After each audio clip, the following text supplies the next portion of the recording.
आकाशवाणी भोपाल से प्रस्तुत हैं प्रादेशिक समाचार।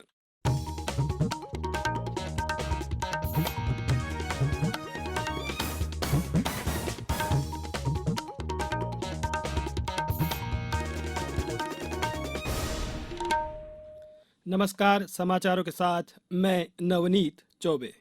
पहले एक अपील।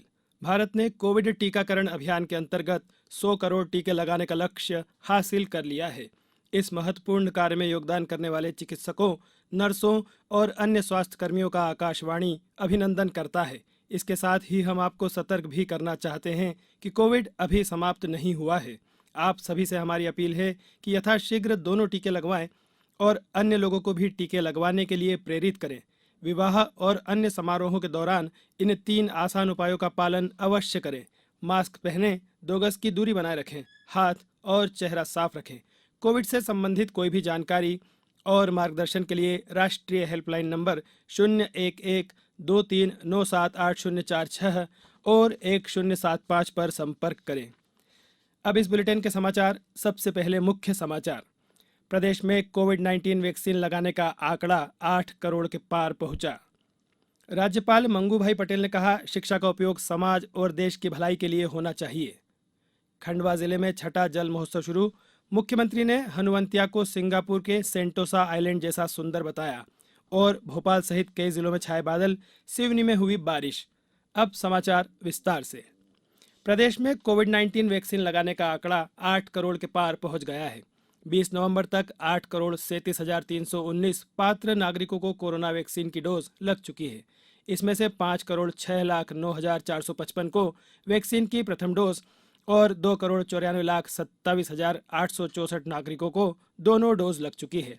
मुख्यमंत्री शिवराज सिंह चौहान ने कहा है कि प्रदेशवासियों में कोरोना के प्रति सजगता का भाव पैदा करने में जन भागीदारी मॉडल से प्रतिदिन सफलता प्राप्त हो रही है। श्री चौहान ने कहा कि हमने यह तय किया है कि दिसंबर माह के अंत तक प्रदेश के सभी पात्र नागरिकों को वैक्सीन की दोनों डोज लगाकर सुरक्षा कवच प्रदान किया जाए। इस लक्ष्य को प्राप्त करने के लिए प्रदेश में टीकाकरण महाअभियान की श्रृंखला चलाई जा रही है। उधर देश में अब तक 116 करोड़ 42 लाख से अधिक कोविड रोधी टीके लगाए जा चुके हैं। इनमें 76 करोड़ 41 लाख टीके पहली डोज के रूप में और 40 करोड़ से अधिक टीके दूसरी डोज के रूप में लगाए गए हैं। स्वास्थ्य मंत्रालय ने बताया कि कल 60,25,000 टीके शाम 7 बजे तक लगाए गए। राज्यपाल एवं कुलाधिपति मंगू भाई पटेल ने कहा है कि शिक्षा से प्राप्त संस्कारों से समाज के वंचित और प्रगति की धारा में पीछे रह गए लोगों के विकास और कल्याण के लिए निष्ठा के साथ प्रयास किया जाना चाहिए।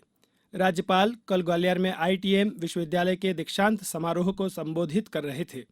वहीं श्री पटेल राजमाता विजयाराजे सिंधिया कृषि विश्वविद्यालय के दीक्षांत समारोह में भी शामिल हुए।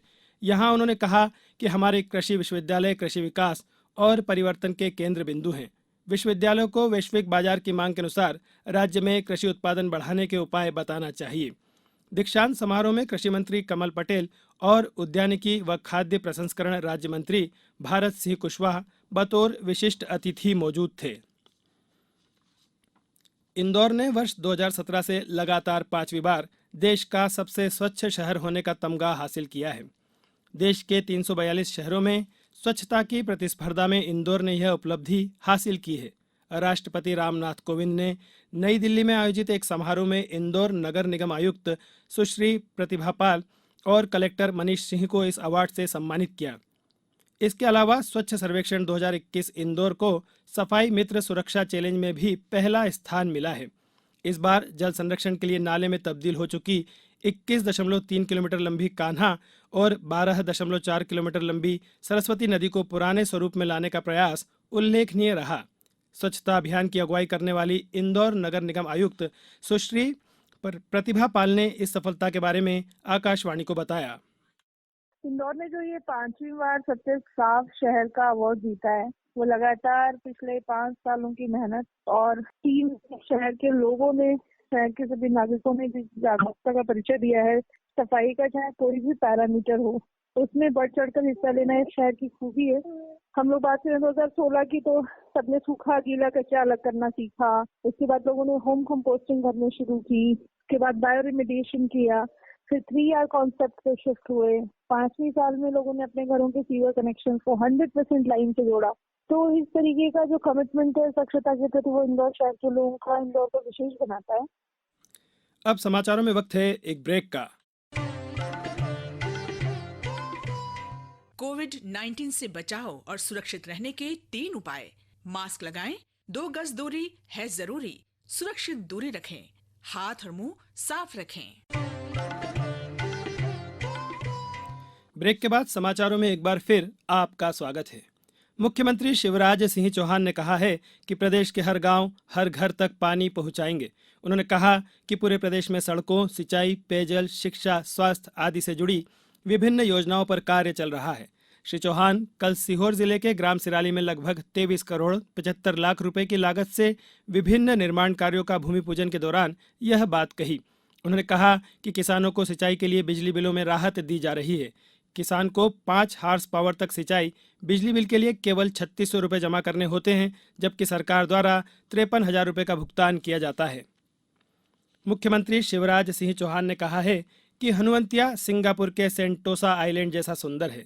सेंटोसा आइलैंड के भ्रमण के दौरान ही उन्हें हनुवंतिया को पर्यटन स्थल के रूप में विकसित करने की प्रेरणा मिली थी। उन्होंने कहा कि यहाँ का गहरा नीला पानी समंदर जैसा है। श्री चौहान कल खंडवा जिले के हनुवंतिया में आयोजित 6वें जल महोत्सव को संबोधित कर रहे थे। श्री चौहान ने कहा कि यहाँ आने वाले वर्ष में सांस्कृतिक गतिविधियों के साथ ही विभिन्न साहसिक गतिविधियाँ, scuba diving, Joy ride, hot air balloon आदि प्रारंभ की जाएगी। पर्यटक हेलीकॉप्टर में बैठने का आनंद भी ले सकेंगे। खरगोन जिले के महेश्वर में आयोजित 3 दिवसीय निमाड़ उत्सव के दूसरे दिन कल कलाकारों द्वारा विभिन्न प्रस्तुतियां दी गई।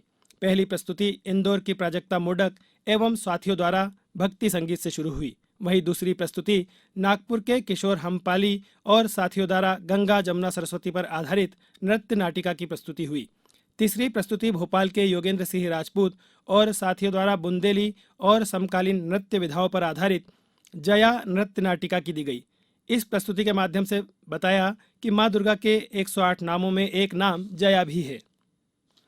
अब खबर मौसम की। राजधानी भोपाल में लगातार दूसरे दिन कल बादल छाए रहे।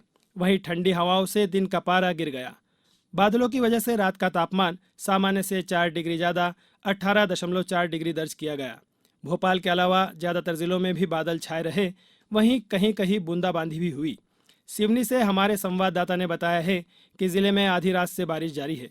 मौसम वैज्ञानिक पीके साहा के अनुसार अरब सागर में बने अति कम दबाव का क्षेत्र यानी वेल मार्क लो सिस्टम के कारण मौसम में बदलाव आया है। उन्होंने कहा कि बादल छटते ही ठंड बढ़ेगी। अगले एक हफ्ते में शुरू के 1-2 दिन में 1 से 2 डिग्री और बाद में तापमान में 5 से 6 डिग्री तक गिरावट हो सकती है। प्रधानमंत्री नरेंद्र मोदी इस महीने की 28 तारीख को आकाशवाणी से मन की बात कार्यक्रम में अपने विचार साझा करेंगे। यह इस मासिक रेडियो कार्यक्रम की 83वीं कड़ी होगी। प्रधानमंत्री ने कार्यक्रम के लिए लोगों से अपने विचार और सुझाव देने को कहा है। श्री मोदी ने एक ट्वीट में कहा कि वे इस महीने मन की बात कार्यक्रम के लिए लोगों से संभावित विषयों पर सुझाव चाहते हैं।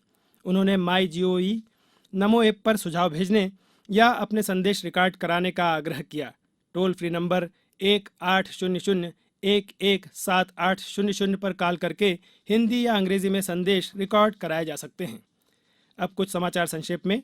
मुख्यमंत्री शिवराज सिंह चौहान कल मंडला जिले में आयोजित जनजातीय गौरव सप्ताह के समापन कार्यक्रम में शामिल होंगे।